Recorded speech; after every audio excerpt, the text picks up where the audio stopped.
Hi, I'm Cece with Schumacher, and today I'm going to give you some tips and trends for wallpaper and fabric. There are so many different things to consider when you're scheming your room, but some of the most important are color, scale, and texture. When you're selecting color for your room, start with something you really love. This can be a piece of artwork, a great rug you found, or an iconic Schumacher print. Pull some colors out of that print, and we can use that to build around your room. We're seeing a lot less gray and a move into a lot more warmer tones, but in Michigan, blue and white is always king.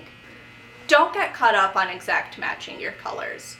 You want to create a vibe and have colors that work together, but they don't need to be exactly the same. You'll notice my scheme is not matchy-matchy. Another great way to add some color is with complementary colors. You'll notice I have blue and yellow, which are opposite of each other on the color wheel. These really work together and they add a little extra something exciting. The next thing we need to think about is scale. Think about how the fabric will be used. Will it be used on drapery, a sofa, a small chair? We want to make sure that the fabric is appropriate for the piece it's going on.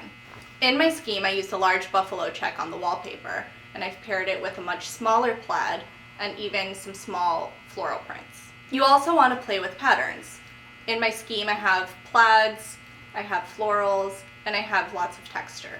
Speaking of texture, it's so important when you're putting your room together. Finishing touches can create a lot of depth and interest. A few ways to incorporate this are with hardware, area rugs, grass cloth wall coverings, and trim. Trim can be used in so many different ways. On pillows, on the leading edge of a drapery, the bottom of a Roman shade, down the center of a chair. The possibilities are endless. And lastly, remember, there are no rules. If the room makes you happy and it speaks to you, then it's a great design.